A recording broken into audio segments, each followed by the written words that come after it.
So I think we'll be able to connect with this now. Arjuna has never lost a battle. He's been winning all the matches. And suddenly in the finals, he says, he falters. I can't. And he's overwhelmed by the situation. He's not able to fight the most important battle of his life. And then he starts giving excuses to Krishna why he wants to abandon the battlefield.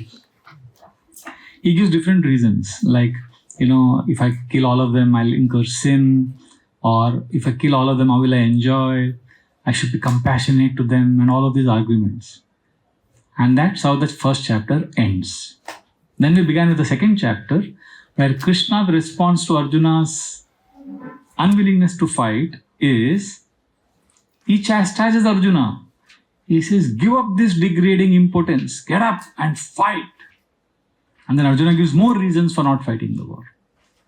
And then finally Arjuna surrenders. Krishna, I can't figure this out. I want to stop all these friendly discussions with you. I want to accept you as my guru. Please guide me on the truth. Why am I feeling like this? And what should I do? And then Krishna begins to instruct Arjuna. But that's how, and then Krishna, last time we discussed, the first instruction that Krishna gives to Arjuna is that you are not the body, you are not the mind, you are the soul.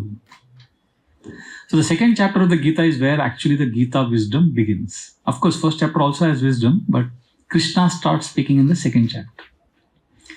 And we also discussed an acronym for you. It will make it easy for you to remember the second chapter. Anybody remembers the acronym? Gita. The acronym for second chapter is Gita, Gita. G stands for Guru. The first 10 verses of the second chapter is where Arjuna finally surrenders to Krishna and accepts him as Guru. That is the first 10 verses. Then the I stands for identity. Then from 11 to 30, Krishna starts revealing what is our identity. We are not the body, we are the soul.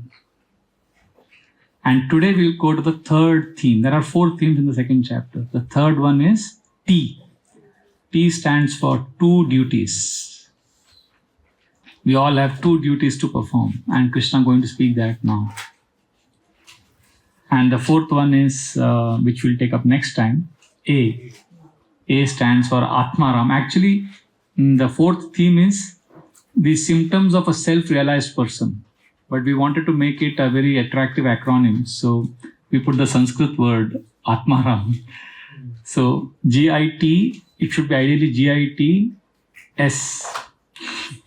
But it is A, so that it becomes easy to remember. That's the last theme of this chapter. So what are the 4 topics in second chapter? First one, Guru. Second, identity, which these 2 we have already discussed. Today we are going to discuss about 2 duties. So far we have learnt about the soul and the body. Krishna's explanation is very simple. Just like you have a car, but the car runs because of the driver. You may not see the driver, you may see the car running, but there is a driver who runs it. Similarly, this body is like a car. And there is Atma, the soul, the driver, the energy who is running this body. So last time we learned this intellectually through Taittiriya Upanishad.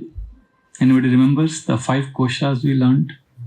The first one, Annamaya kosha. So when you're asked who are you, you say, I am this body. So Taittiriya Upanishad says, yes, you are this body.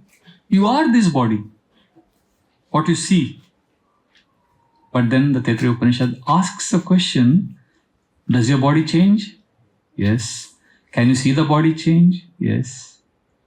Is the body unchangeable? No. Who is unchangeable? You. You are avikari. You are the one who has seen your body change. That means you are not this body. Then who are you? Then Anyo. What is the next? Pranamaya kosha. You are the life force that helps the oxygen supply, the blood vessels, the energy, the life air that is moving in your body. That is you. But then again the same question is asked. Is that drishtya or are you the drishya? Who is watching it change? So you are not the life force. Then it is declared you are the personality, the mind, Manomaya Kosha. But you are the one who is having this personality traits. That means you are different from this personality. Then you go deeper. You are not Manomaya Kosha, you are Vijnanamaya, you are the intellect. The understanding that I am thinking or I am doing this. But then that also fails the logic. Finally, we declared that you are the bliss, Anandamaya Kosha, which is like deep sleep. When you are in deep sleep, you forget everything. But then the question arises that who is that person or who is that thing who says, I was in deep sleep and I woke up. I didn't even know what was happening. There was somebody who knew that nothing was happening. That means you're not even bliss body. There is something more than that. And what is that? The Taittiriya Upanishad is quiet. So we gave the example of the sage who meets 10 men in the lake and they're all fearing that they've drowned. One of them is drowned. And then he points the finger and then they realize the 10th one is me. So that I is not an object. It is a subject. You can't say, I want to understand the soul. No, you are actually the soul. It's not an object that you want to know. Soul is a subject. That's where we ended last time. That's what Krishna is telling Arjuna about the soul. That means I am not the body, I am the driver. And when we also concluded the last session by saying how when we chant Hare Krishna, when we do Kirtan, if we are present because the sound is transcendental, slowly we come to the level of the soul. We live a soul life. We live a life of soul realization. And Srila Prabhupada, the founder of ISKCON, would give 3 simple examples to help us understand the difference between the soul and the body. There is a story in the Upanishads about a lady who took care of a golden cage which had a parrot. And she was very, very, very meticulously taking care of the cage. But she was starving the bird inside. And eventually the bird died. So Srila Prabhupada would say, similarly, we are taking care of this body, but we are ignoring the needs of the soul. The second example Srila Prabhupada would often give is of the coat and the drowning man. One man was drowning in the river and he was wearing a coat. Another man jumped in to save him and he went and he pulled out his coat and he came out and said, I've saved him. See, I have his coat. But the man has drowned. What is the use of saving the coat? The coat is the external dress. Similarly, this body is the coat in one sense. And the real I is wearing this body. The most famous example Srila Prabhupada would often give is of the car and the driver. Just like, this body has 2 legs, 2 hands, car has 4 wheels, car has headlights. So basically, you would give this example to explain how the car doesn't go on its own. The food for the car is different than the food for the driver. You can't put dal and sabzi, you can't put it in the place where you're supposed to put petrol or diesel. Similarly, you can't tell the driver, aaj thoda petrol kha lo. नहीं, दाल driver का खाना अलग, गाड़ी का खाना अलग. Similarly, what you are doing from morning to night could be for the body. Right? From you get up till you go to sleep. But spend some time every day to take care of the soul. And of the two, car and the driver, who is more important? The driver. In fact, Harry Monson, I read one article which we put in our book, Journey of Self-Discovery book. He gives all the calculations of all the different chemicals inside the body, a living body, and he gives a calculation. The whole thing comes to some 250 rupees, the chemicals. That's what this body is worth. But when a person is alive, you are willing to spend lakhs of rupees to take care of this body. Although the chemicals are just 250 rupees. That means there's something more valuable. Okay, if a person is on a bicycle and he meets with an accident and he's lying on the ground and the bicycle is all smashed, it's lying here on the other side and you see that side and he's your friend. So what do? First, do you take the cycle to the repair shop or do you take your friend to the doctor? How much does a good bicycle cost? 30,000? 40,000? So what is 40,000 compared to 200 rupees? But we know intuitively this person is more important. The driver is more important than the bicycle. Maybe the bicycle is too inexpensive. What if he's sitting in a Lamborghini and then there's an accident? किसको लेके जाएंगे पहले? Driver को, आदमी को ले जाएंगे. What if there's a train accident? The body of the train is so expensive. What if there's a plane crash? Do you read the headlines? So much of tin, aluminum, iron destroyed. We read the headlines, so many people killed. That means the person occupying the body is more important. Intuitively, we know that. So Krishna has explained our real identity. That's for this 11 to 30 verses, which we discussed last time, 2.11 to 2.30. It is very, very important. That's the foundation of the Gita. Today, after having explained that, Krishna is now going to speak about how this knowledge of the soul helps us in our two duties. We all have two duties to perform. The first one is called Swadharma. The second one is called Sanatana Dharma.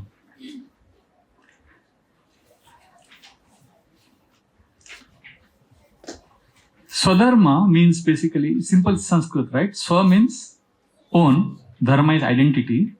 Swadharma refers to our activities and responsibilities related to our life.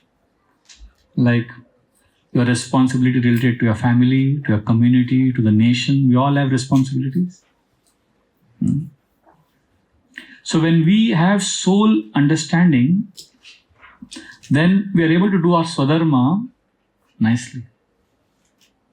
Because we are able to see what is temporary and what is permanent, and we are able to navigate through life's challenges maturely.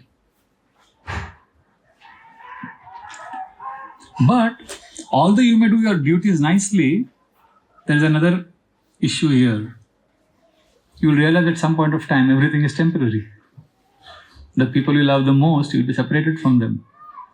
So therefore, the Gita also talks about Sanatana Dharma. There are two dharmas, Swadharma and Sanatana Dharma refers to an eternal duty beyond the body, which is abstract right now, but it is a duty of the soul. We all have a duty beyond this world, beyond this matter. But most of us can't think of a life beyond my immediate, this is it. I can't think beyond this. But Bhagavad Gita implores us to explore this aspect of our life also. So there are two duties. Duty related to our temporary situations in this world, and duty related to a life beyond this body, beyond this life. Some people, they focus exclusively on Swadharma, my life, my family, my job, exclusively their Swadharma. And some people, in the name of spirituality, they only focus on Sanatana Dharma. Oh God, spirituality, love, harmony, and they can't connect to this world. I'm sure you will meet people who in the name of spirituality, they are doesn't make any sense to me for my day-to-day life. And there are some people who will give you all the tools, techniques of how to live in this world happily, but they don't give you something more. And those who are spiritual seekers, they'll never be satisfied by wishy-washy, goody-goody, feel-good, motivational talks. They're looking for something deeper. I'm sure you can relate to what I'm saying. So there are two. So there's a Swadharma. Some people focus only on Swadharma. Some people only focus on Sanatana Dharma. But this section which we're taking up today, 2.31 to 2.50, this is a section where Krishna speaks about harmonizing both duties. So all of you have verses of the Gita with you? So now we'll see what Krishna speaks about Swadharma. It's a very, very beautiful section. So you can all chant with me. All of you have verses with you. You can come to verse number 31. मुझे भी एक चाहिए. And is there one more sheet? I've got a font problem. Yeah. Okay. Now this is okay. I got it. So what we'll do, we'll follow the same system like last time. For those of you who are new, please listen to me.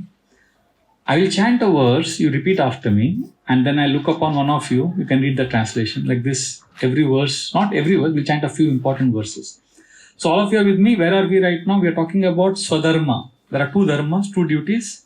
Duties related to this world and duties beyond this world. For duty related to this world, let's see what Krishna says. Text number 31. Can you all repeat after me, please? Swadharmam api chaveksha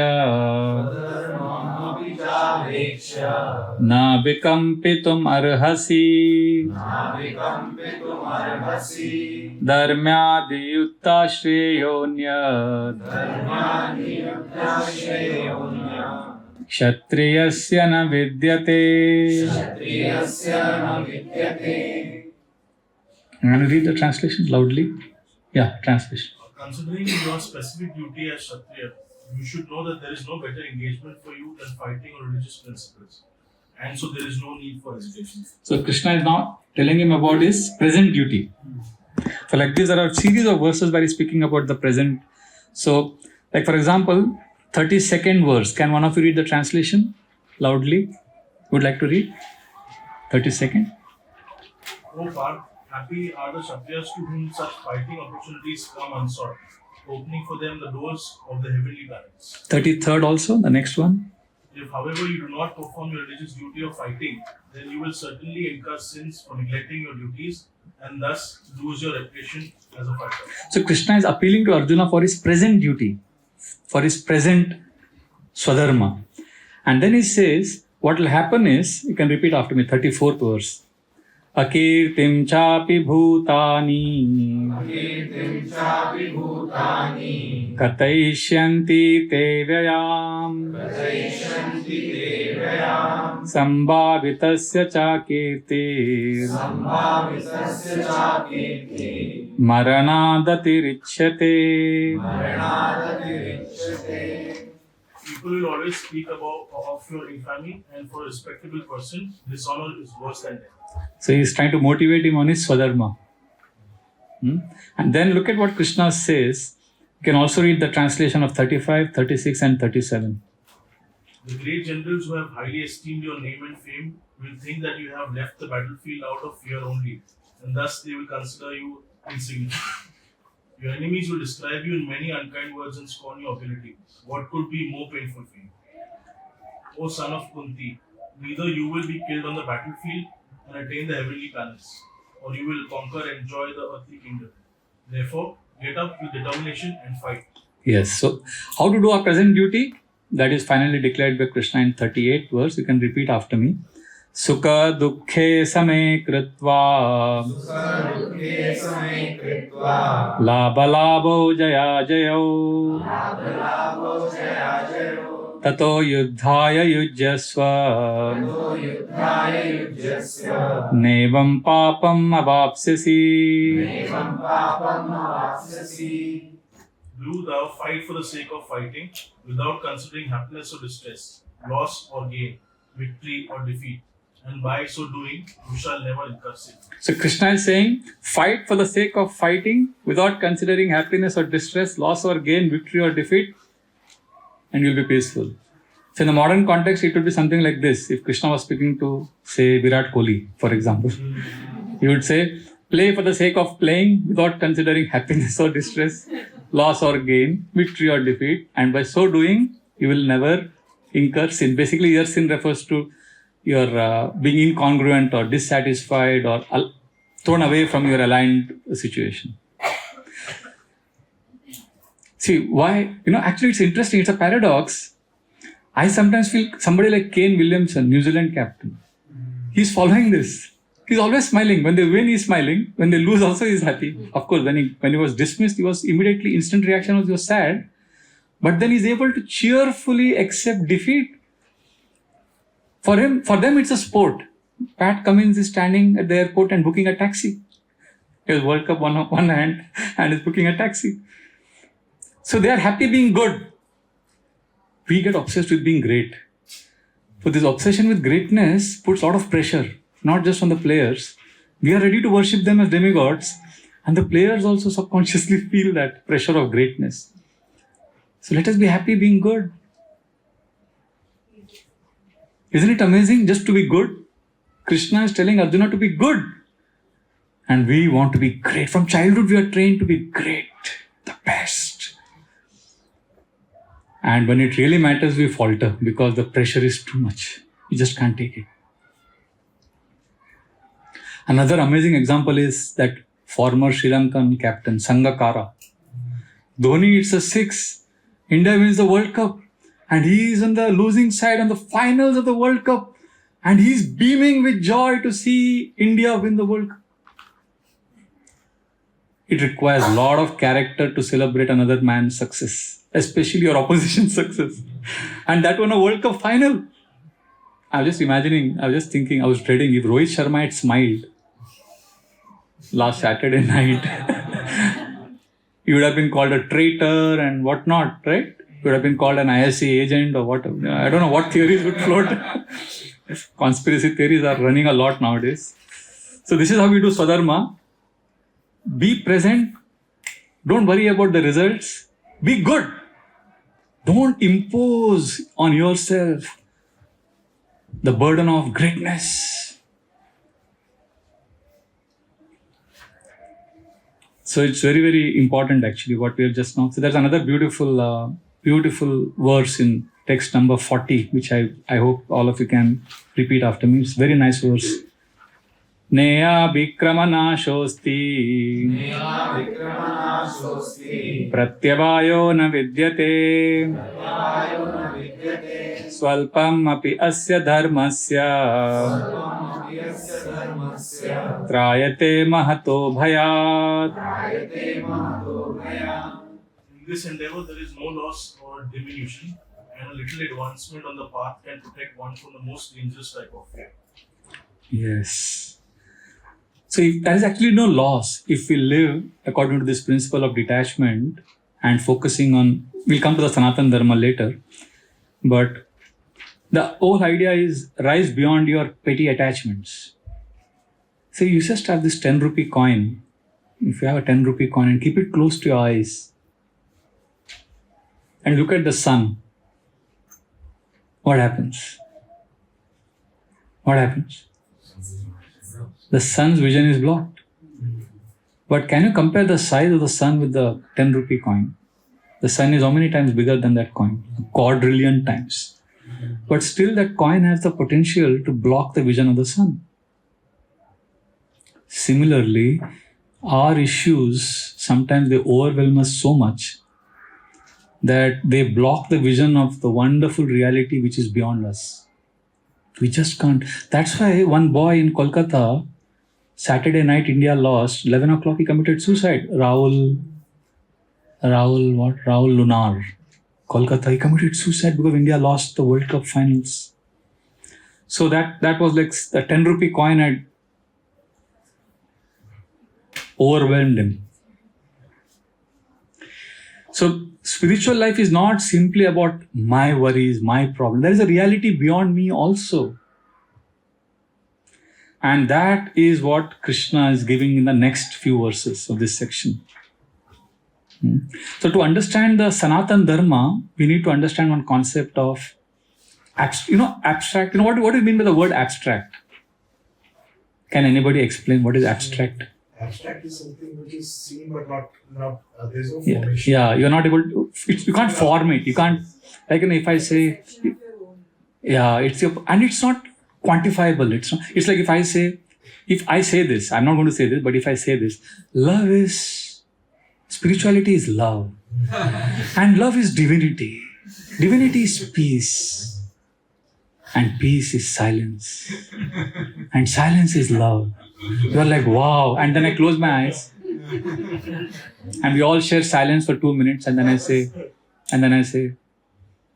wow, what a beautiful sound of silence. And then you are like, and then I get up and I walk away. And you say, what a satsang, it was all abstract.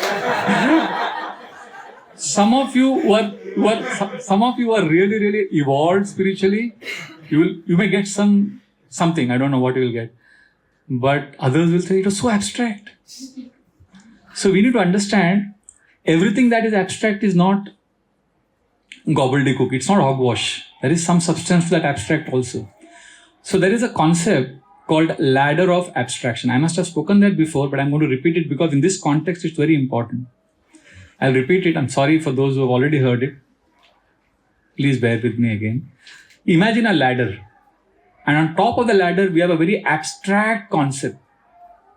And bottom of the ladder, we have something very specific. Like for example, the word, just tell me this word called vehicle. Is this word abstract or is this very specific? Very specific. Really? For me, holy name is a vehicle.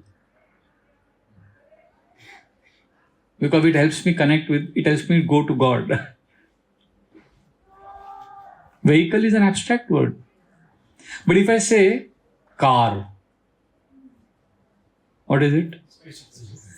It's come down the ladder of abstraction. At the top, we have a very abstract concept, vehicle. Then we come to the middle of the ladder and I say car. Now, if I say red colored Hyundai Santro, where is it at the ladder of abstraction? Bottom. Like, okay, another example. When I say food, food is abstract. In the ladder of abstraction, where is it? Top, middle, or bottom? Top. When I say wheat, middle. If I say thin crust pizza with jalapenos and extra olives and pesto sauce, then I'm like specific ho gaya. So we all live in the ladder of abstraction. Some of us are stuck at the top. Some of us are at the bottom. We only talk about my life, my today, my diet, my problems. Only we live in our world. Where do you live? I don't know. I'm the student. You tell me. But your understanding of Gita will depend on where you are stuck in this ladder. See, I went to one of my friend's house in London. We went because he was a brahmachari like me for many years. Two brahmacharis, and then they got married after some years of being a monk. So we went to their house for lunch. So we were taking lunch.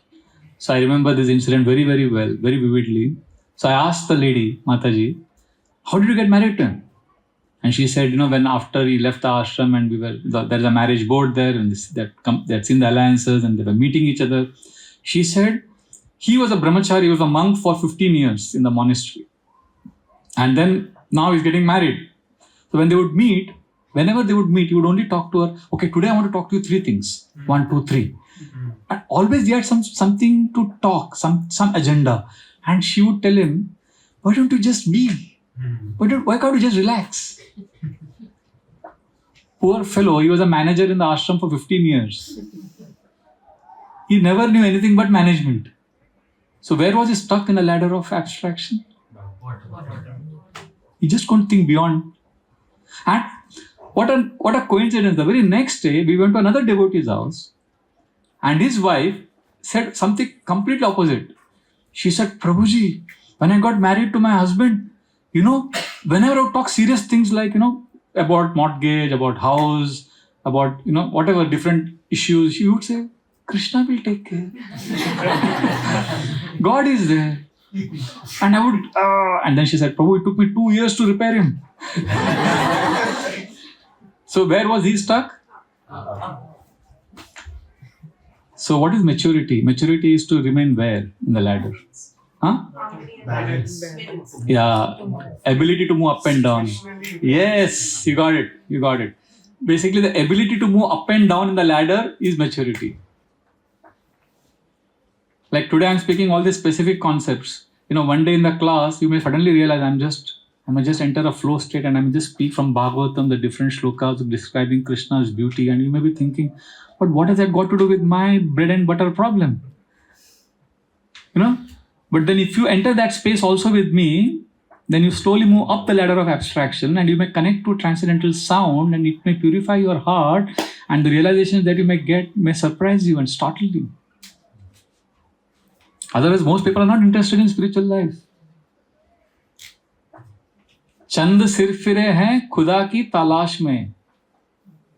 चंद सिर फिरे हैं खुदा की तलाश में, बाकी सब तो दाल रोटी की जुगाड़ में. That is life, right? So what we will do now is just a small exercise. Now that you've understood the ladder of abstraction, you can choose a partner, maybe the one sitting next to you, whatever is comfortable to you. Can you do this exercise for 3 minutes? You can share with your partner, the one next to you, in 3 minutes, answer to 2 questions. All of you have understood the ladder of abstraction? Yes? Where are you generally in this ladder? That is the first question you have to discuss. And second, what do you think you could do in your life to balance the scale? Let's say you're always stuck in the top. What could you do to come down the ladder? And if you're always in the bottom of the ladder, what could you do to come up? Or if you're in the middle, you can be comfortable. Do you get the question? Where do you think you are generally in this ladder of abstraction? And secondly, what could you do to get it balanced? Can you share? Yeah, you have a question? I can make now. Can you simplify it? The ladder of abstraction. The top of ladder of abstraction is a very vague and abstract concept. Like love. Love is very abstract. Right. And the bottom of the ladder of abstraction is something very specific. Something like, okay, I will do 3 things for my beloved today. That's like, that is love in action. Love is a verb. So many of us are stuck in the bottom or top, and we discuss maturity means to go up and down the ladder. Like food is an abstract concept. But if I say wheat, that is in the middle of the ladder. And then if I say dal, moong dal, then it becomes specific. Or vehicle is an abstract concept. Car is in the middle of the ladder. And if I say, a red color car, blue color, so then that becomes specific. So where are you situated in this ladder of abstraction in your life? And what could you do to balance? Just take 3 minutes. And I don't look at me. Can you discuss? Hare Krishna.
Hare Krishna. ठीक है? Thank you.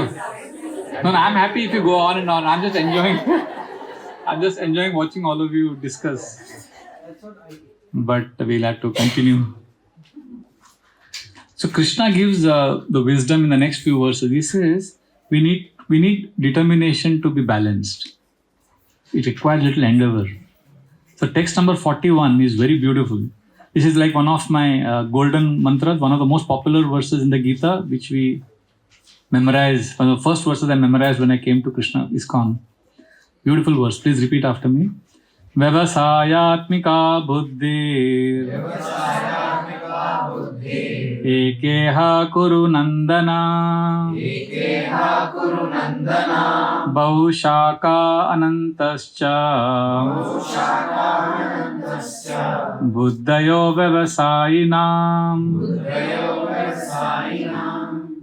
Those who are in this path are resolute in purpose, and their aim is one.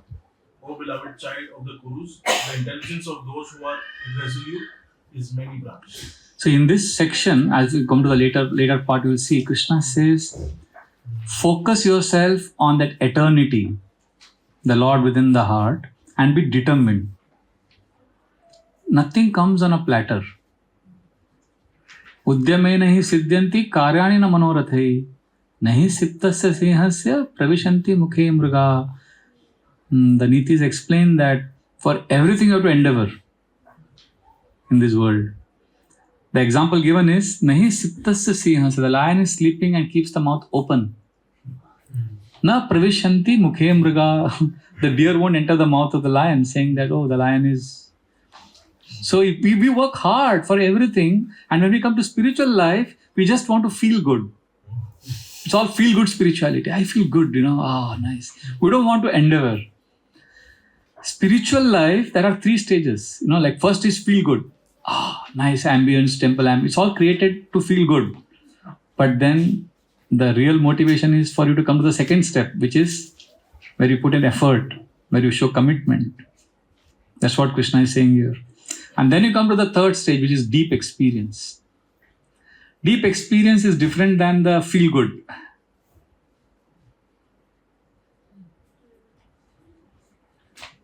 We'll come to it a little later. Some of you may think, but spiritual life is so confusing. There are so many paths and so many people. But let's see how Krishna resolves this. So I want one of you to read loudly the translations from 42 to 46. You will read? Yeah, you can only read loudly. आज की शाम आपके नाम चलो. Men of small knowledge are very much attached to the flowery words of the Vedas, which recommend various fruitive activities for elevation to heavenly planets, resultant good birth, power, and so forth. Being desirous of sense gratification and opulent life, they say that there is nothing more than this. In the minds of those who are too attached to sense enjoyment and material opulence and who are bewildered by such things, the resolute determination for devotional service to the Supreme Lord does not take place. The Vedas deal mainly with the subject of the 3 modes of material nature. O Arjuna, become transcendental to these 3 modes. Be free from all dualities and from all anxieties for gain and safety, and be established in the self. All purposes served by a small well can at once be served by a great reservoir of water. Similarly, all the purpose of the Vedas can be served to one who knows the purpose behind it. Yes. And then the last verse, this also you can, we'll chant the verse. It's a very famous verse, all of you know this. Text number 47. कर्मण्येवाधिकारस्ते मा फलेषु कदाचन मा कर्मफलहेतुर्भूर् मा ते संगोस्त्वकर्मणि. You have a right to perform your prescribed duty, but you are not entitled to the fruits of action. Never consider yourself the cause of the results of your activities, and never be attached to not doing your duty. See, Krishna is telling us, if you see the previous verses, he says, don't get distracted by so many flowery words. If you see, a lot of spiritual talk sometimes can be a lot of gibberish, but comes out with a lot of fancy words. And it may be like, wow, it may be pleasing to the senses, but go to the essence. And what an analogy Krishna gives. In the Vedic times, in the villages, there would be different wells for different purposes. For bathing, there would be a different well. For washing clothes, there would be a different well. But Krishna is saying, when you have a large reservoir of water, all the different purposes are met there. He's saying, go for the essence. Don't just seek. Don't just get distracted by different things. Many times I've seen, we have certain practices, and people sometimes even go to temples and also do some rituals, but it's all just to add a little flavor to a life of sense enjoyment. Basically, my whole life is stuck at the bottom of the ladder of abstraction, and I just want to make it a little delectable, little tasty. So sprinkle a little spirituality on top of it. It feels good. Like we have dahi vada. I love dahi vada. That's why dahi vada अच्छा रहता है, पर उसमें थोड़ा ऊपर धनिया पत्ता डालते, थोड़ा coriander leaves and some pepper. Oh, and then that chutney, green chutney, and that meeta chutney. Chaat masala thoda. That enhances the flavor of the dahi vada. But if I'm given a plate of only coriander leaves, नहीं हमको ये थोड़ा ऊपर से, तो मेरा दही वड़ा क्या है? Sense enjoyment. My dahi vada is I want to enjoy. And ऊपर थोड़ा religion, थोड़ा भगवान, थोड़ा डाल देने का. तो tasty होता है वो. But the enjoyment becomes taste. I remember 2011 World Cup finals after India won. So many people came to the temple. This was midnight, and I was chanting and walking because I had come from the airport dropping my Guru Maharaj, and I knew I can't sleep because a lot of firecrackers, people were celebrating. So I was walking and chanting, and I saw so many people come, and they can't come inside the temple because the temple is closed. They were at the gates. Many of them had paintings of Indian, and they had a flag, and they were offering them. They were thanking the Lord. So it may appear they are cricket bhaktas. They are not. They are enjoyers. I want to enjoy. They're not really fans of Indian team. Not all of them. Some of them are. What I mean by they're not Indian fans of Indian team is, when India was losing, they were the first ones to leave the stadium. If they were really fans, they would have understood, oh, I'm feeling so sad. But how much sad this player must be feeling, because he is the one who's been dreaming day and night only for this. So he is lost. So he must be in so much pain. So let me be there for him and let me cheer him, even though they have lost. If I'm really his fan, I would be like, India, whatever, Rohit. I would be cheering his name even when he's lost. The Bhagavatam says, the birds leave the tree when there are no fruits.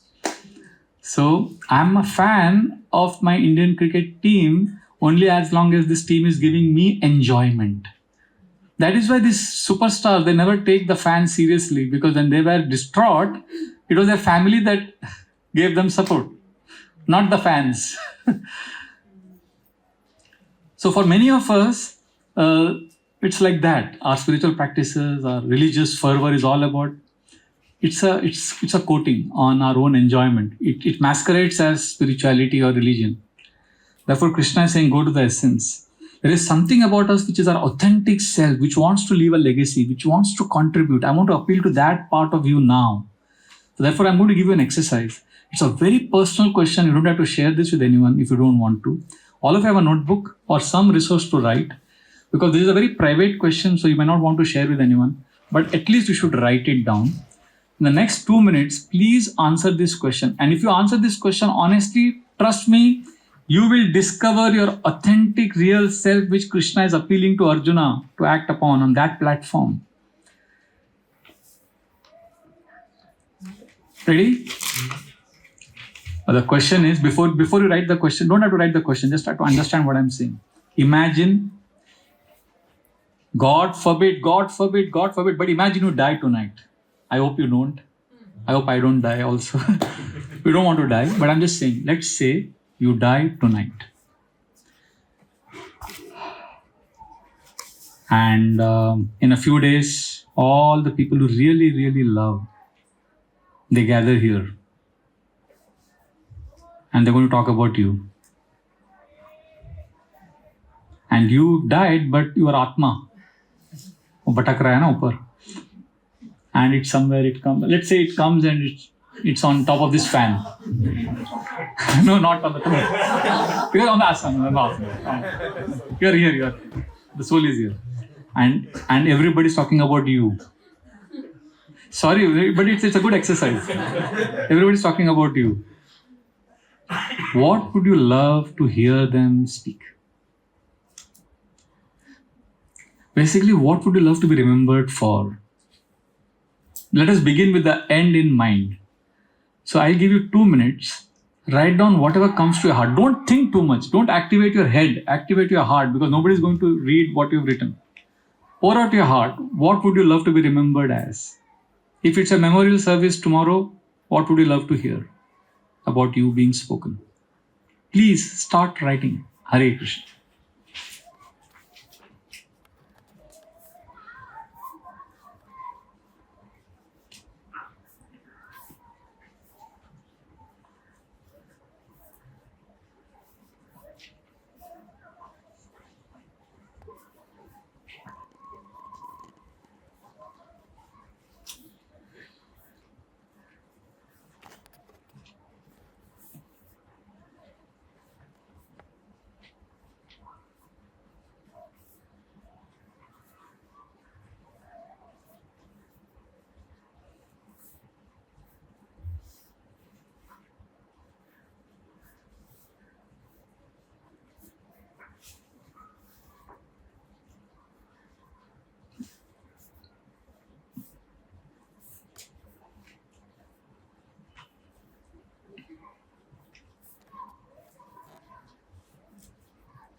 Now just read what you've written, and after reading it, you just write down for 2 minutes, or if you want to share, I don't know what is better. Maybe you can, no, you don't want to share.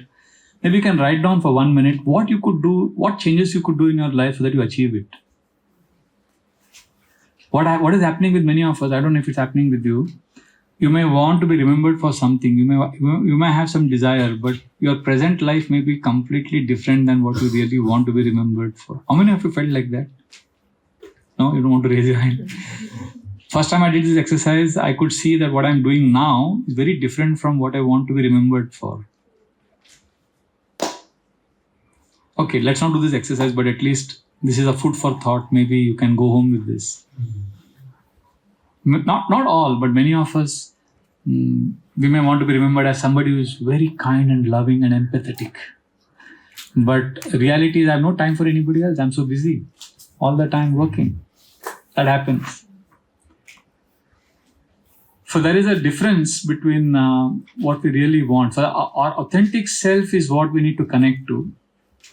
And many of us are distracted by the razzle-dazzle, the glamour, the externals of this world, and also seeking approval of others. लोग क्या कहेंगे इस बात पे हम यूं उलझते जा रहे हैं.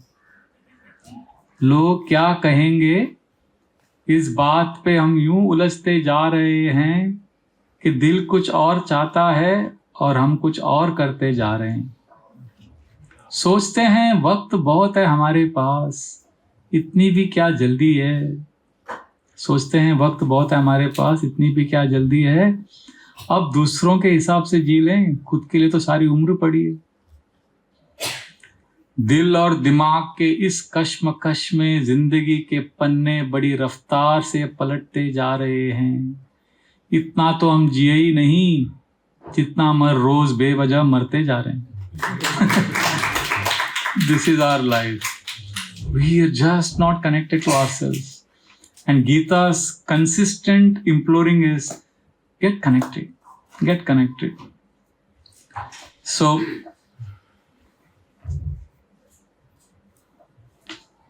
that's where we are at. Performing our Swadharma and connecting to the eternal reality, the Sanatana Dharma. So then what happens when we learn this, it becomes easy to be detached, and it also becomes easy to give our best. See, one of the most authentic sportsmen I have known, not that I know him personally, but I have read about or known, is Sachin Tendulkar. It's an interesting story. For those of you who are cricket bhaktas, so I can speak on cricket with a lot of passion, although I don't watch cricket now, because there's not a single match in Wankhede Stadium that I haven't seen live in the pavilion stand from 1982 to 1998. And then I joined the ashram and I don't know. So somebody asked me recently, do you feel happy when India wins? I said, yes, of course, I feel very happy. And when India loses, you feel sad? I said, no, I feel grateful when India loses. He said, what? I said, yeah, I feel happy when India wins because I feel that's a good luck sign because I don't watch the match. So I feel I should continue not watching for that India wins. But I feel grateful when India loses because I feel 6.5 hours, 7 hours I saved. I could have done. I did something else. So I feel grateful that I didn't spend my time in seeing India lose. So because of some inconceivable law of karma, my father was sports general secretary for the railways, and we used to get passes for every cricket match. So Sachin Tendulkar, I'm coming back to this point about being connected. So when he entered the cricket scene, it was very interesting. See, there are a lot of cricket players who had style, who had technique before Tendulkar also. Like Vijay Merchant, Vijay Hazare. Have you heard these names? They are like 50s, 60s, 70s. And then came Sunil Gavaskar and Gundappa Vishwanath. They were like masters of style and technique. But something interesting happened. In 1989, a young 16-year-old boy enters the scene. Sachin Ramesh Tendulkar. Now, he had style and technique, but he brought something new to Indian cricket which never was there. As a batsman, he brought power and domination. Nobody ever saw a batsman come in the front foot and hit a fast bowler for 6. Such aggression. And the best part of this romantic story is he's a 16-year-old boy. And he's 5'4", 5'6", or whatever. And then these are fast bowlers, tall, well-built. That, I remember Bruce Reed and that, I forget his name, he had a big mustache, Australian bowler. And there's Ambrose and West Indies, Akram and all of them. And this young boy, 16-year-old boy coming in the front foot, hitting for sixes. And that's when satellite television had just started in India. So you see, all the factors made Sachin Tendulkar God. And he was scoring 4 to 5 centuries every year. And he became the god of Indian cricket. Household name. My mother, she has no interest in cricket. She knows Sachin Tendulkar. She tells me, even recently I told her a few days back, I do video call with her every few days. I said, Mom, very sad news, India lost the World Cup. Oh, Sachin अच्छा खेल रहा है ना, Sachin? I said, कौन सी दुनिया में हो? So she knows only one name. You can imagine the impact this Sachin Tendulkar has made. So he used to score so many centuries. So at the age of 19, he goes to Australia. And that time Australia has the most powerful bowling unit. And this young boy starts scoring centuries in the most difficult conditions. And then everybody says, this boy is going to be a legend. And he is playing with abandon. He is just enjoying the sport. But years pass. He comes to the stage of 99 centuries. And then the same boy who scored 4 centuries every year now takes 4 years to score 1 century. The burden, the expectations is getting disconnected. In fact, to his credit, I really appreciate him for his honesty. He said, I was under so much pressure that I just couldn't take it. One day when our Kamwali Bai in our house, she told me, Saab, aapka 100 century kabhi hoega? Everybody is talking about it. And finally, got it done. So what happened? He's honest, he's admitting it, that he just couldn't handle that pressure and that stress.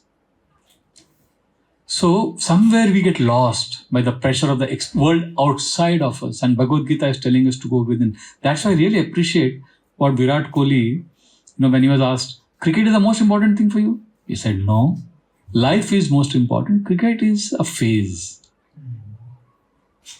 It requires a lot of character to say this, to be this. In fact, when he was appreciated that, this shot you hit in one match, I believe, it is considered as the shot of the century. And immediately he said, you know what? I don't want to take credit for it. Because I didn't do it. There is someone within me who did it. There is something within me which did it. And I know I can't replicate it, so I can't take credit for it. Wow. Even an Australian batsman, I believe, after they won the World Cup, he was instrumental in Australia winning, and he immediately said, there is a power which is pulling the strings. So to acknowledge a force beyond ourselves, that is the beginning of spirituality. And that is what is very important for us to connect to a higher reality. I would like to pause here and we can take some questions, but because there is no end to, when I enter the cricket topic, I go on talking.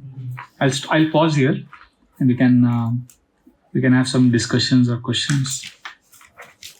See, basically what I wanted to say is when we acknowledge a reality beyond our body and senses, then we become, first of all, more connected to ourselves, and we also access a power beyond ourselves. That's what the theme of the Gita is. So, any comments or questions regarding what we've discussed today? Yes? So, I am confused about this. This is what I understand. You're saying we should aim to be good, we do our best, aim to be good, and if you're great, that's a good thing. But you shouldn't aim at being great. Greatness is a symptom. Greatness is like a byproduct. Yeah.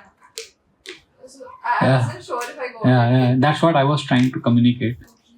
Thank you. I could be wrong and I'm willing to be corrected. But this is where I am in my spiritual journey, where I would prefer and I would appreciate if I work on being good. Not that good is not that I'm endorsing mediocrity. I'm just saying be good in the moment, do the best. What happens, then, it's like these Australian and New Zealand teams, they play clinically to win. They are focused on the job. I remember in 1992 World Cup, India could have easily got into the semi-finals. Australia-India match. Last ball, 4 runs needed. Srinath is batting. Srinath was a fast bowler and he whacked the ball. And the non-striker end is Venkatapati Raju. He started jumping and dancing. He said, hey, full run. And he started running. But because he lost time. And Australian grounds are very big. So, first run, second run, and third run, Venkatapati Raju is running to the wicketkeeper's end. And he was run out. India lost by 1 run. And if he had completed that, match would have been a tie. India could have reached the semi-finals. And then for all of your pleasure, India could have defeated Pakistan in the finals. Pakistan went on to win the World Cup. So anyway, why I'm saying this story, that when we are focused on being good, we are not celebrating prematurely and we are not, we are not inordinate in our celebration and in our lamentation. Otherwise, we get one of the principles of Bhakti. We are practicing Bhakti Yoga, right? In Bhakti Yoga, one of the ways we teach goodness rather than greatness. The 11th principle we follow. We have 64 principles we follow. Whenever we are at a stage where we can dive deep into Bhakti Yoga, I'll share all these things with you. One of the 11th principle is equilibrium in loss and gain. We are actually trained to practice that. That's the stage of goodness where okay, you're doing your job every day. Equilibrium in loss and gain. Generally, we are a generation where we are very expressive. Expression is good, but over the top is... In fact, one of the reasons why sannyasis are not encouraged to go for marriages and funeral ceremonies is because there are extreme emotions being displayed there, and a person who's really focused on spiritual life is supposed to be always remembering Lord and not forgetting Lord. And when there are extreme emotions, there is a good chance that you may not be able to remember the Lord. I remember as a young boy watching Doordarshan, then news channels would be like, Namaskar, Aaj ka samachar, and only 10 minutes news at 8:50 in the night. That's it. Now every 2 minutes, breaking news. I don't want to see the news, but in the airport, when these things are put, your head just turns to the screen. I don't know what power is there. There's a lot of bombardment. I went to a friend's house and his friend was watching TV and I had to go to his room. So I walked with him to the room, and as I was walking to the room, my friend's brother was watching the TV and I was just looking at him and then looking at the TV. In those 3 seconds, what I saw, it's still there in my consciousness. There's a big octopus was on the screen and there are at least 100 colors flashing on the screen. I think it was some music channel. And he's just sitting and munching some... So I was just thinking, wow, this television channel needs to violently bombard him with so many images so that he is agitated. He's shaken. So that excitement needs to be created. That dopamine, it's an age of stimulation. So this is a danger, that we may get off track and we may lose goodness. We may lose the ability to be focused. But Prabhuji, how do you kind of use this in a corporate life? Where your boss would want you to be kind of result oriented and you've got to kind of show results, because obviously what you put in has to be kind of, it has to turn into something which is kind of, there has to be a good result. Yeah, exactly. So, I'll come back to this point. See, remember, I gave the example of the Australian and New Zealand team, for example. When you're on the match, you're on the... But if you're working, say, 16 hours a day, all the time, and when you're not working also, you're thinking about the results. Process is important. If you take out 2 hours a day, just to focus on your inner self, the world within you, cut off from your office, from your deadline, from your boss, and those 2 hours for you to connect with yourself. I call it daily priming. Just spend some quality time with yourself. And then when you come on the world outside of you, you are effective. You see a fast bowler, he just doesn't throw the ball fast. He goes back. Why does he go back? He's supposed to throw the ball here, right? But why does he go back? Then he's able to come faster. Why do you take an arrow back if you want it to go forward? An interesting study has shown how What helps traffic go fast? We think it's the speed of the vehicles. No. Study has proven that it's a distance between the vehicles that actually helps traffic move fast. And we think it's speed. It's counterintuitive, but just think about it. Similarly, we think if I have to be effective, I have to do a lot of things. But if you keep distance between two vehicles, your vehicles represent your two activities or two sets of responsibilities. If you keep some gap, and in that gap you connect to yourself, see the results you get. Try it. You may be efficient like this, what you're saying now, but what I'm suggesting is being effective. There's a difference between being efficient and being effective.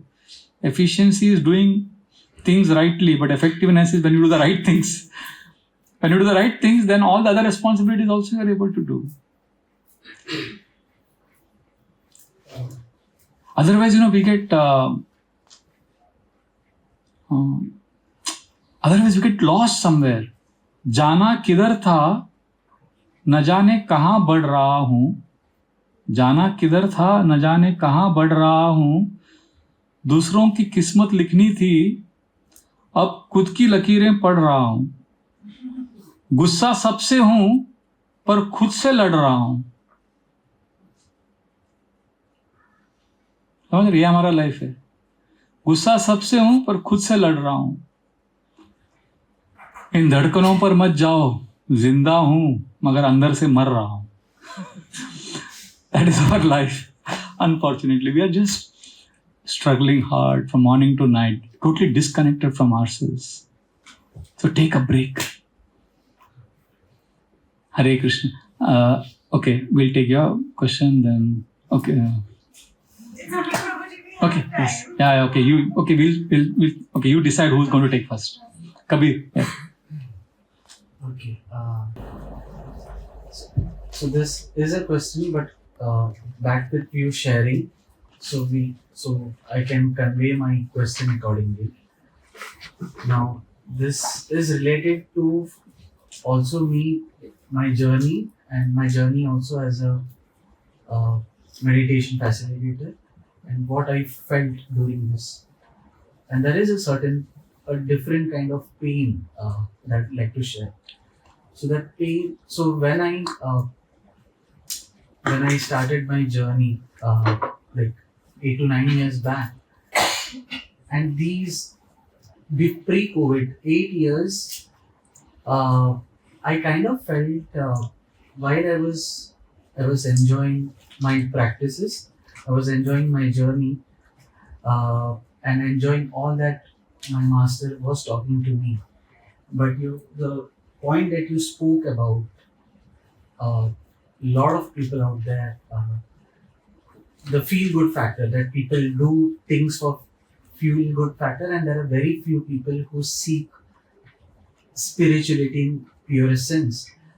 The most difficult part during that phase was I was surrounded with almost everyone. I felt like an alien, and I was surrounded with people where no one was kind of searching for God. Even in the temples, even the friends and everything. So that was one part of pain.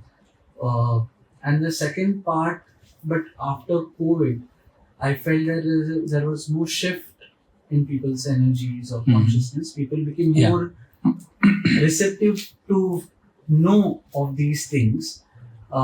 So me as a facilitator, I often think that, and then there was one more perspective that came to me, is that usually, फुसलाने के लिए कहते हैं क्या पता नहीं, but वो कि यार सबकी अपनी अपनी जर्नी होती है, कि वो नहीं होता, शायद उसका पास्ट लाइफ तो अपना जर्नी चल रहा है. So you don't have to force that guy, और you don't have to tell them उनको जैसा रहना है वो करना है. But at the same time, जैसे खुद मैं इवॉल्व हो रहा हूँ, तो अंदर से वो भी प्यास होती है कि लोग खुद जगूं और लोगों को भी जगाऊं. और आसपास वही देख रहे हैं. And there is a nice quote और रेफरेंस, जैसे आपने कहा ना कि लोगों को फील गुड करते हैं, वैसे ही हम इंसान काफी चालाक होते हैं.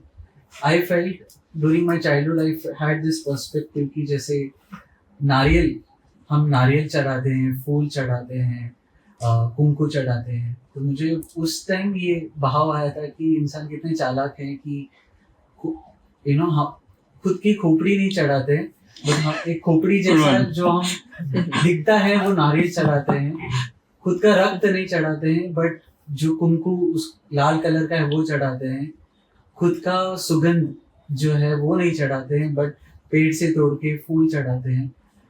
तो ये being I was born in a Tandraan family, Tamil Brahmin family where there was a lot of Rituals. gods and everything. But during this time, so my question to you is that वो प्यास जो है, and obviously there is also a quote by Kabir जहाँ पे वो कहते हैं कि संसार में सभी लोग खुश हैं, बस मैं एक ही हूँ जो रो रहा हूँ. तो my question to you is that me as a facilitator, what is these perspectives and what should I be as I continue to do what I wish to do. But and at the last also एक अलग shift और एक भी आया कि my idea of spirituality also kind of changed is that जब मैं अपने स्त्री वाले भैया को देखता हूँ या बहुत सारे ऐसे रास्ते में काफी लोगों को, मैं ऐसे भी लोगों को मिलता हूँ जो they may not have read a lot of books or anything, but they are so spiritual in the way they are. So if you can help me understand that A as a facilitator, A as my own journey, when we spread this awareness, where we live in a society where people are not searching for that. What should I be doing and what is the right state of understanding? Awareness spread करना है, but what is the right way of doing? Yeah. Thank you for sharing this. This is actually a journey of all of us. I've been in the monastery for 25 years. I face the same challenge what you're speaking about. See, there are two words. I always remember them. Connect and contribute. Both are equally important. So you want to contribute, you want to spread this. So the sutra, the golden rule is connection should be more than contribution. So the more you're connected, the more you can contribute. Put the mask on yourself first before helping other person. And another thing, which is I don't want to disappoint all of you, but it's a fact. As you progress in your spiritual path, you realize at some point of time that you're alone. But you're not lonely. You don't have to be lonely. I know people who live in a crowd and they are lonely. But on a spiritual path, you could be alone. And you will feel that. You will realize that not everybody can relate to what you are doing. And you will give love the more you are connected. And the more you are connected, then आज मैंने परछाई से पूछ ही लिया क्यों चलती हो मेरे साथ. आज मैंने परछाई से पूछ ही लिया क्यों चलती हो मेरे साथ. उसने भी हंसकर कहा और कौन है तुम्हारे साथ. So that is life. So as a teacher, as a facilitator, at some point of time you will see, कोई नहीं यार, यदि तोर डाक सुने क्यों नाशे तो बे एकला चलो रे. Rabindranath Tagore. Yes. So I'll just complete this flow of thought. I'll just complete this. So two things. One is connect and then contribute. And secondly, know that you will be alone. So then expectations become a little more realistic. And you'll continue to give abundantly the more you're connected. Yes, you wanted to add something here. Yes. To ask that this part of being alone that we're talking about, it's just temporary, isn't it? Because then you also shift and then you start. Yeah. It's part of life, just like happiness. One day you're happy, next day you're sad. Just like seasons change. One day there is summer, winter, rain. So happiness comes. So loneliness comes sometimes. And then it's like, Yeah. It's not an eternal situation. I remember in one program, I don't know if I shared it here. I was in Brussels 2 years ago. And these Westerners, they appreciate candidness a lot. So I'm a different person when I'm addressing satsang program mein alag. Western audience ke saath alag. So there one lady in the crowd, she asked, what is the biggest challenge being a monk? So I immediately said, well, lack of companionship. So they appreciated. There were Indians also in that group. So one Indian lady, because they are British educated, if you feel lonely, why don't you get married? I said, wait. You are married. Are you always blissful? She said, no. Then why don't you divorce? So see, I told her, there's a day, the day is this big, the day is this long, and I'm always, I'm like going through all emotions, and sometime I may feel lonely. But that's part of life. Our inability to accept life with all its emotions, all the package, makes us more miserable than what we need to be. We become more miserable because of our inability to accept life with all its emotions. We just are attached to being happy. I want to be happy now. This is an happiness-obsessed generation. Till 1920s, happiness was, if you see the success literature, they never spoke about happiness. They always spoke about a purpose-centered life, family-centered life, making sacrifices, taking up responsibilities. That was given more importance. But suddenly last few decades rather, are you happy? No, you're not happy. There's something wrong with you. Come on, what is... Like, I remember once I was in the ashram terrace, I was relaxing and somebody said, can you come for a meeting? I said, no, main thoda dukhi hu aaj. Dukhi? Prabhuji, aap dukhi hai? I said, yeah, I'm a little unhappy. But Prabhu, he was confused. He was bewildered that I'm unhappy. I said, I'm unhappy, but I'll be all right tomorrow. It's relax. I don't have to be happy all the time. I don't need professional counseling just because I'm unhappy. I'm a human. I'm a human being first. And this body, this package, and then I'm also practicing spiritual life with this human body. So I think we need to know that, I'm glad you said this point. Loneliness is just, being alone tomorrow you'll get a lot of social life, One day you will be with people, one day you will have nobody. In fact, one grahastha once told me, Prabhuji, आप अकेले हैं, आपका बुढ़ापे में क्या होगा? मतलब आपका कोई है नहीं, फैमिली नहीं, क्या होगा? तो मैंने उनको कहा, मेरे अकेलेपन का मजाक बनाने वालों, जरा ये तो बताओ, मेरे अकेलेपन का मजाक बनाने वालों, जरा ये तो बताओ, जिस भीड़ में तुम खड़े हो उसमें कौन तुम्हारा है? So that's life, we all have to accept the ground reality that we're alone. We have to fly our own plane. We may have the best companion, but trust me, I met one marriage counselor. Why? Because I'm preaching to a lot of young couples. I was preaching to in Borivali. So this couple have been married to each other for 45 years. And they're professional marriage counselors. So I said, can you come and address our young group, a lot of young couples? So I'm cultivating them, but I can only give them spiritual stuff, but they need a lot of help on grahastha life. So both of them said, okay, what do you want us to speak? So then I said, can you both address our group and tell them how to be happy in married life? I said, really? Either you are happy or you are married. It's an oxymoron. I said, no. They were joking, of course. Then I said, no, what I mean is, can you tell them how to understand each other? And then they looked at each other, they smiled, and then they looked at me and they said, Prabhuji, we've been married for 45 years and I've still not understood her. And she not understood me. So at some point of time, I've seen the best of the couples, best of the people in relationships. They do feel that vacuum. That's why we have spiritual life. That's why we have Bhagavad Gita. That's why we have Bhakti Yoga, where we connect with Krishna, where we connect with a reality beyond ourselves. We go up the ladder of abstraction and we understand that yaar kuch to hai jo mere ko complete karega.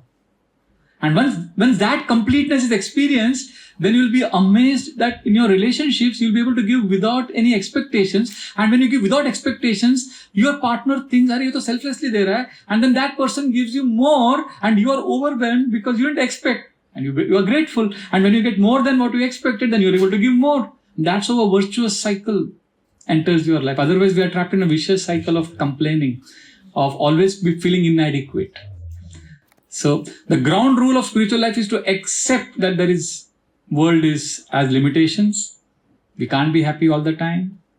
Like, once one young boy, I think I mentioned this story yesterday. One child and father came to temple and the child was crying, and my Guru Maharaj asked him, why are you crying? And the child said, because Maharaj, yesterday India lost the match to England and I prayed so much to Krishna. Why did India lose? So Maharaj said, just like you were praying so intensely, a boy just like you in England was praying that England should win. So God heard his prayer. So then Maharaj told him that in this material world, the world has limitations. All our desires can't be fulfilled all the time. What to speak of material desires? Do you know something? Even spiritual desires may not be fulfilled. This is interesting. Srila Prabhupada had a spiritual desire. I want to build a temple for Radha and Krishna in Juhu. His spiritual desire was fulfilled. Material desire is based on I want to enjoy. And that we go through a lot of pain for that. Higher than that is spiritual desire. I want to serve. And those desires are fulfilled, but not all of them. Srila Prabhupada had a desire to complete the Srimad Bhagavatam, but that desire was not fulfilled. But when he was about to leave the world and devotees asked him, do you have any desires left? Srila Prabhupada said, Kuch ichha nahi. I have accepted Krishna's desire. So the lowest is having material desire to enjoy. Higher is a spiritual desire to serve. And something higher than that is acceptance of the universe's desire, acceptance of the Lord's desire. Acceptance is a bigger quality, a more enriching quality than achieving. Spiritual life is not about achieve, spiritual life is about receive. The ability to accept what comes to us. So just coming to the last part of it, which again, like you said. So every time we hear someone saying that ये मैंने पिछले कर्म में किया हो इसलिए मैं ऐसा हूँ, एक या तो पास्ट लाइफ का जर्नी है या मेरे को और जन्म लगेंगे to meditate. So as facilitators, sometimes you just let go and you say, okay, ठीक है, जिनको जैसा कोई जबरदस्ती तो नहीं करा सकता ये सब चीजें. But when people give these answers, what do you think is, should we then continue to tell them or awaken them or just talk to them, or is there should be an effort, or how far is this true of this karam? Because I am someone, I don't believe that your past thing has a journey to the current thing. I feel that if you want to be awakened, you can do it now, is what I believe. But it always comes in a hindrance when talking to people, where people take references of from the past life or something as an excuse. Maybe they are true, I don't know. But this thing, और ये भी चीज आपने अभी जो कहा ना कि हाँ, अगर खुदा चाहे, परमात्मा चाहे तो होगा उसकी, these are the words that we use, कि उसकी अनुकंपा होगी तो वो जगेगा. तो ये वाला जो पार्ट है is karma.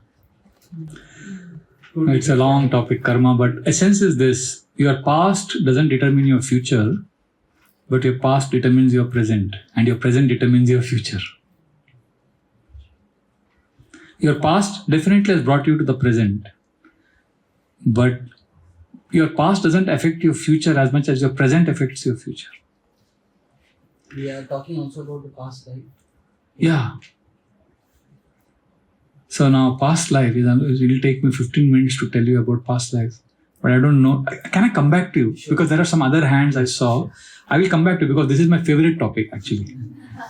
About karma, about reincarnation, about scientific studies to prove it, and how does karma actually work. How we have FAQs. I've written a whole book on this, journey of self-discovery, and the whole section on law of karma. So we can discuss for hours. But I was just looking at the other hands. I saw Meghna's hand first. No, you had something to say. Something specific.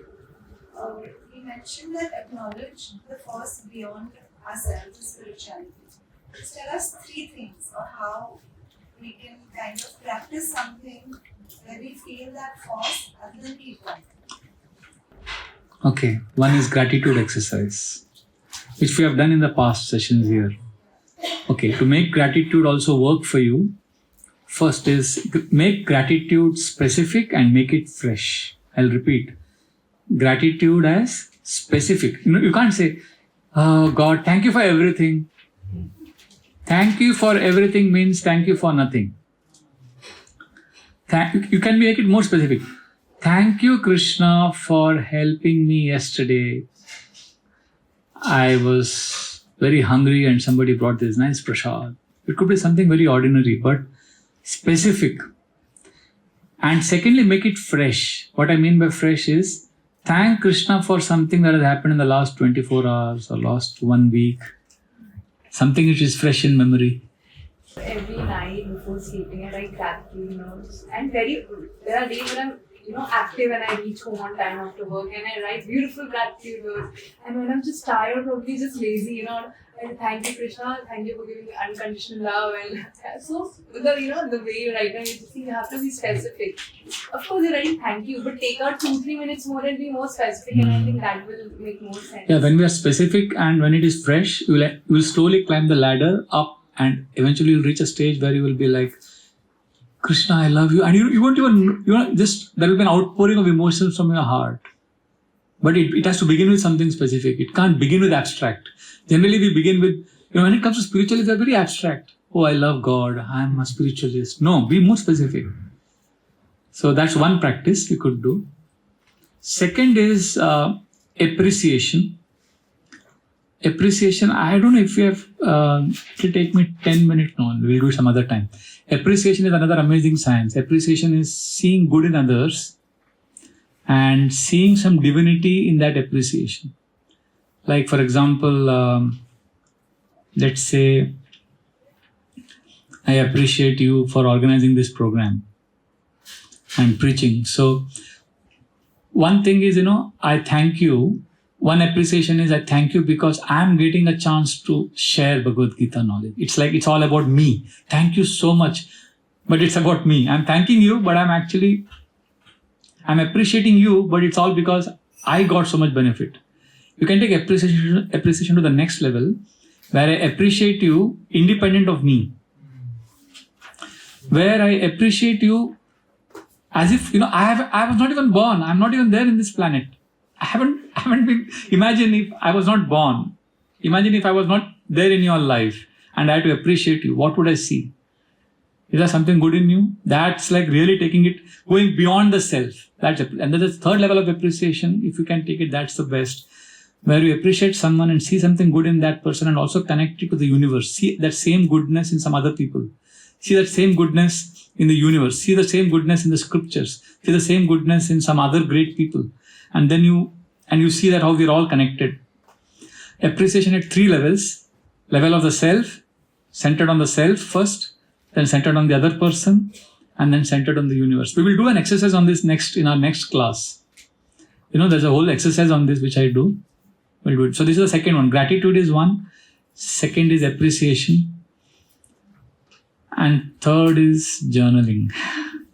Because I think I have a bias towards journaling. I write every day journal for last 25 years. I'm doing it. So I like to write. So I am a strong advocate of journaling, because journaling is what will help you realize you are not the body, you are the soul. How? There are different techniques of journaling. One day we could have a journaling workshop. I can share techniques by which you can actually realize you are not your body and you are not your mind. There are some questions if you answer, you will see your mind like, wow, my mind is here and I'm different from my mind. It's possible. It's called an awareness journal. So, but to begin with, just write. Just like when somebody wants to lose weight, I remember initially I wanted to lose some weight and I wanted to do some exercise. Somebody told me, jog, run. I said, कैसे भागने का? क्या जूता खरीदने का? नहीं, just पहले भागो तुम. So I remember initially I used to run with my chappals and with my dhoti and like this, And then after a few days he saw me, I'm doing good. He said, okay, Prabhu, आपके लिए अच्छा track pant लो. फिर shoes low. So then as you become professional, like one of my friends, Gaurang Priya Prabhu, he takes part in Mumbai Marathon also. He's very particular about the viscosity of the shoes and the sweatbands and the diet, everything. But he began by first running. And then slowly, as he got more proficient in it, he became more particular.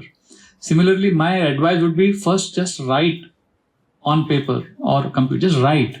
And then as you start writing more, I can share with you some tools which will make your journaling more effective. You'll be able to get results from your journaling. It actually will help. So these are three things: gratitude, appreciation, and journaling. I know some of you will come for these classes regularly. You may think, yeah, Prabhuji, same cheez repeat karte rehte. But kya kare abhi? I have to share what I am doing. I can't tell you what I am not. So yeah, these are the three things you could try. Hare Krishna. Named your journal last time you shared. Huh? Was the name your journal you shared last time? Yeah, there are many. There are 10 types of different journaling I do. Like today, for example, today morning. No, have something. He's given name to your mind. Oh yeah, mind, my mind. I given two names to my mind. One name is Chanchal. Chanchal is a very sweet sound. Today morning I was writing Krishna. Chanchal is very stubborn. I was writing. But Chanchal sounds a very sweet, feminine name. So as if if somebody says, "Oh, you're alone." No, I have a companion. Chanchal.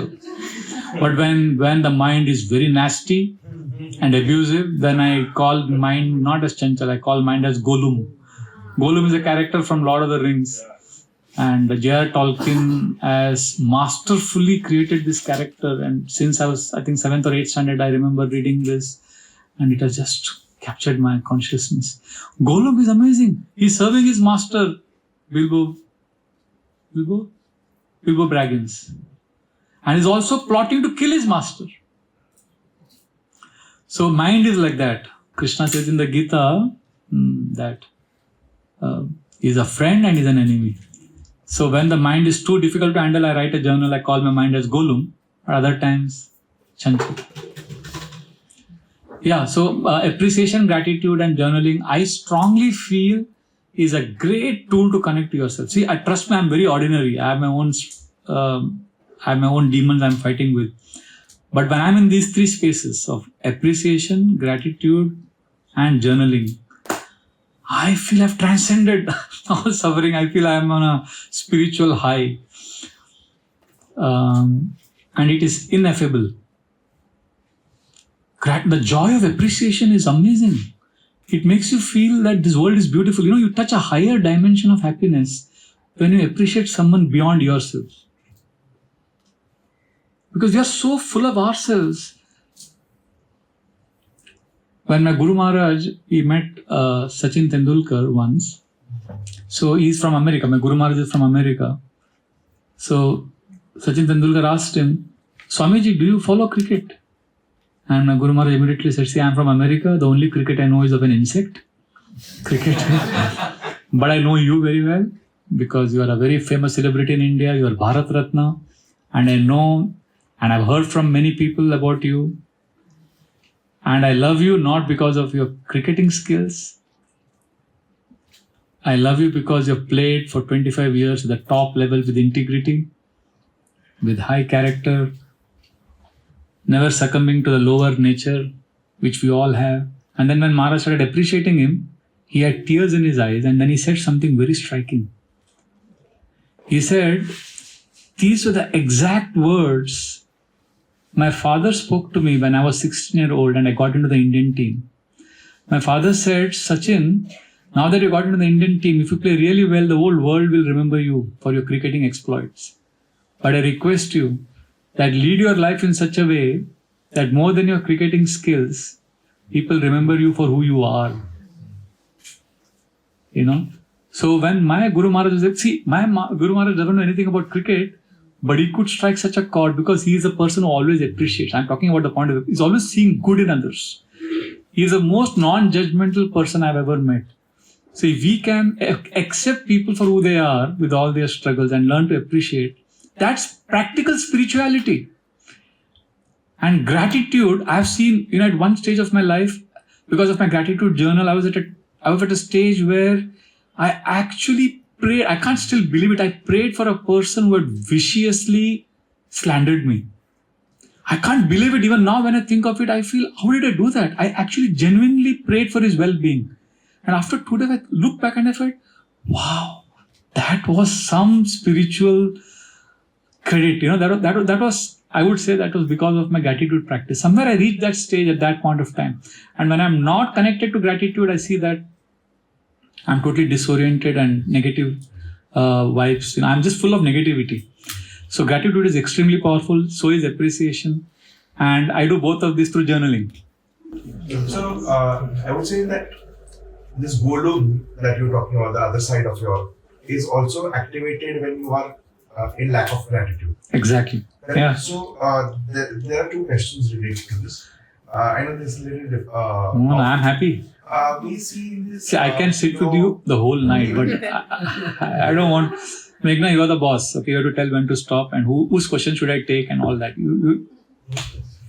So basically, not many times this, in the serials also we see Mahabharata or any, where the sages are actually cursing. Like that level of anger. Anger, yeah. If they are in the spiritual, I'm not questioning their spirituality or evolving this thing, but what mindset do they have when they are doing it? When they're doing what? When they're cursing. If they ask somebody like, "Aapko ye karta hoon," that means they are Sharp. They are not. You're so lucky now. Imagine nowadays nobody can curse. Imagine if curses had effect.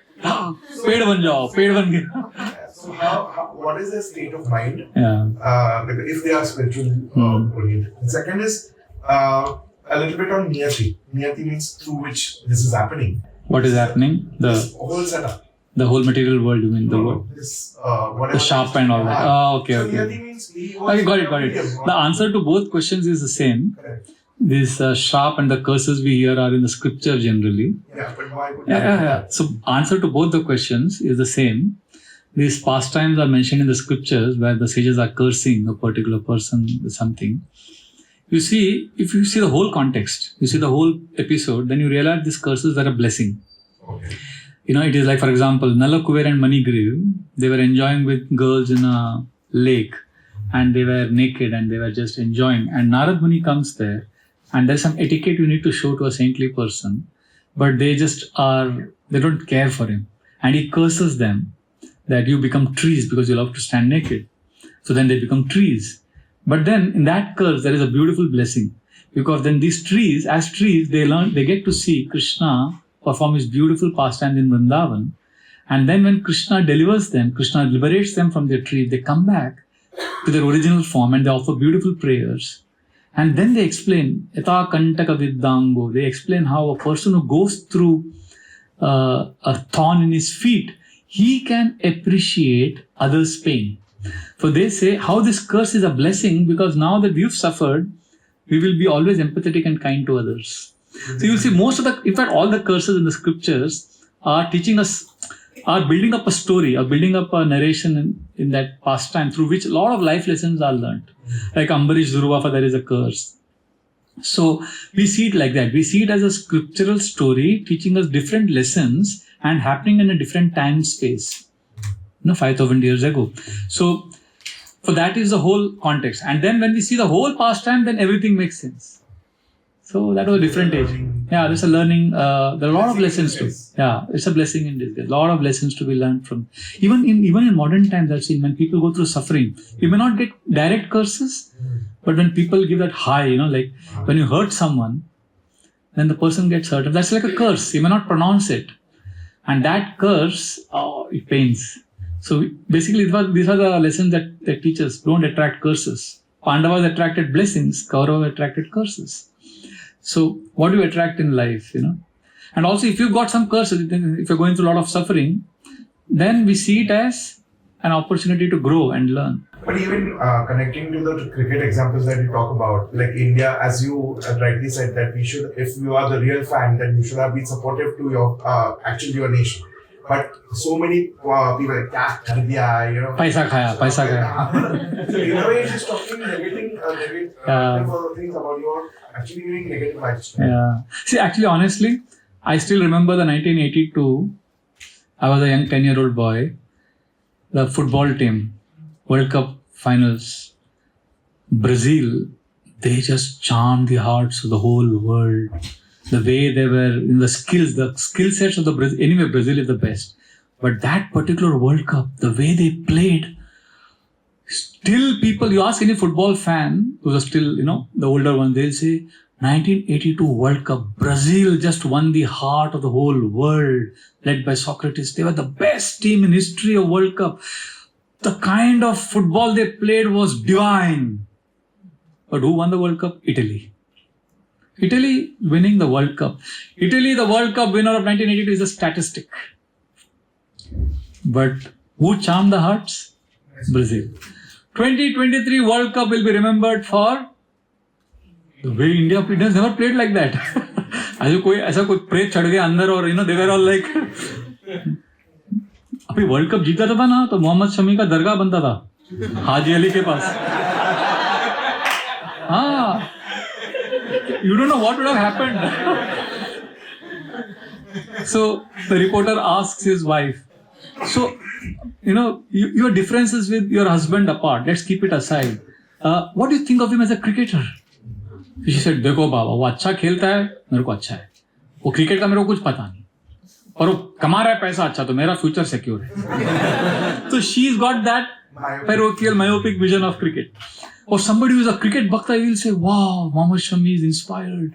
So if you're a cricket fan, you should celebrate India's contribution to the game of cricket, just like Brazil contributed in 1982, and remember it for years and years. See, I see it like this. I have a spiritual purport to this entire. I see it because I am a spiritual practitioner. I strongly believed in 2015, 2019, and even in 2023. All the 3 World Cup champions were India, because India was the topper in all the 3 World Cup in the league stages. एक match हार गए, वो भी final हार गए, चलेगा. Because I know that is not important for me. Because I am from a path where Krishna tells us in the scriptures, in the Adi Puran and the Gita, that your final doesn't matter. He says, see, there are 2 things. We are told life is a preparation, death is an examination.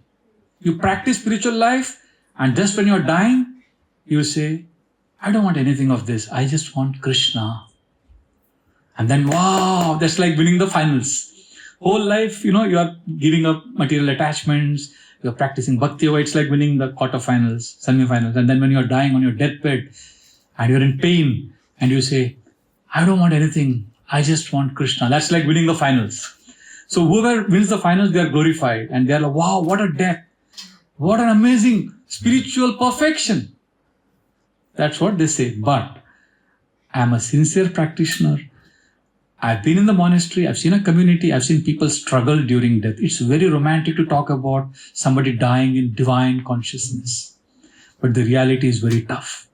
I know one person who practiced spiritual life so sincerely. But while he was alive, he was also attached to good food. So during the last stage, just before dying, and he was in pain, and we asked him, are you okay? You have any desire? I want that pizza from Govinda's. You are laughing now, but at that moment, when that pain, he needed some. So should I think that Krishna is so sadistic? And God is such a sadist that, he wants pizza, he doesn't want Shuddha Bhakti. Oh, come on, let him go to hell. Last, my bodily functions are so disoriented. You are in so much pain. So just because he didn't remember the Lord at that time, doesn't mean he's failed. I know a lady, Kirtan Mataji, whole life, an amazing life. She just was a great mother, great grandmother. And you know how she left the world? Big sannyasis won't die the way she died. She was like, I think children, she called all the children grandchildren, I think I'm going to die now. Get my bead bag. You can start Kirtan. I think it's time for me to go. All of you, please stay happy. Love Krishna. Hare Krishna. She lives. Wow, that's like, winning the World Cup finals with like eating 6 sixers in an over and like, wow. Now, there's another person who may, like while dying, with some pain, some sadness, to say that, that person is going to not be dear to Krishna, I think that's being very unfair. Because there's a beautiful verse which is my very favorite. Krishna tells the Adi Puran to Arjun, Yadi vatadi doshena mad bhakta mam na chasmaret aham smarami mad bhakta tepi yanti param gatim. During the last moment, because of vata dosha, because of imbalance in the air, Yadi vatadi doshena mad bhakta mam na chasmaret. My devotee doesn't remember me. He remembers a Bollywood song. But aham smarami mad, I will remember him. Tepi yanti param gatim. I will take him because I don't see the final match. I see how we have played the whole series. So if you're a real cricket bhakta, You should be compassionate. You should have Krishna's mood. You should love your team. If you're an Indian fan, you should love your team in their pain and in their happiness. So Krishna is not like that. Krishna is not somebody who's going to judge you because you lost one match, the last match. So similarly, we practice sincerely spiritual life, whole life, sincerely. Last में क्या होगा? कर्मा के पास न कागज है न किताब है, लेकिन उसके पास सारे जग का हिसाब है. क्या हम कर रहे हैं, क्या रिजल्ट आएगा? You eat something wrong, you get a wrong reaction. So our body goes through reaction. We do something, get a reaction. But last में क्या होता है? It's inconceivable. Cricket is a game of glorious uncertainty. Isn't that what we say always? When India won the World Cup in '83, that was a shock. Cricket was a completely opposite paradigm in 1980s compared to now. Now India wins all the bilateral series, and the main ICC knockout tournaments, there India loses. Earlier, I remember in '83 World Cup, India would lose all bilateral series, but World Cup जीत गया. Then '85 Benson and Hedges के पहले all the series India lost, but suddenly that World Cup they won. Then '86 Sharjah Cup, again India won, scoring 125 in the finals and getting Pakistan all out for 87. All big tournaments they would win, but bilateral series they would lose. And now they are winning all bilateral series. They are number one, but they are losing the main tournament. Why are you attached to that? ठीक है यार, अच्छा खेल रहे हैं, हमको entertain किया इतना. Be grateful. They are entertaining you. You are getting enjoyment. बीच में हार गए तो थोड़ा सहानुभूति दो. Sorry, I again went into cricket. आज की शाम क्रिकेट के नाम हो गया. Yeah, there are a lot of life lessons from. I wrote a whole book on it, Cricket in a Monastery, about life story of 3 monks who love cricket and what happens to them. It's a fiction story, but it's now out of publication. But we are going to republish it. Yeah, you read it? There's a lot of romance also. There's a lot of कुछ time pass बहुत किया मैंने. Because I had to release my energy somewhere. No? I'm a monk, so I have my maryada. So I can't be doing everything, but at the same time I had to release that energy. So I wrote. I'm a writer. I put everything in the book. Yes, we'll stop here now. It's what? We'll do Kirtan. Yeah, 6:52 now. We can have some Kirtan. I just have a short question. Yeah. When you said you journal every day, the 2 names that you have given, I'm asking this because I want to dissect. I have been journaling since quite some time, just to understand. The 2 names that you have given, is one that intuitive mind and one that ego mind? No, I didn't think like that. No, it's not like that. It could be. It's a good thought. I can reflect on it. I just spontaneously write. Just like if you love someone and when you're talking to your beloved, everything is not structured. Everything is not like, okay, I'm going to speak to you now 1, 2, 3, 4. No, it's spontaneous. So journaling is my companion. So, जो दिल से निकला, है ना? देखो जो कह दिया वो अल्फाज थे, है ना? जो कह दिया वो अल्फाज, जो नहीं कह सके वो जज्बात, और जो कहते कहते नहीं कह सके वो है एहसास. तो जर्नलिंग में तीनों को स्कोप है. Everything comes out. Okay, we'll stop here. Otherwise, we'll go on all night. Thank you once again, very, very sincerely for your kind participation. We had 2 hours of ecstatic session.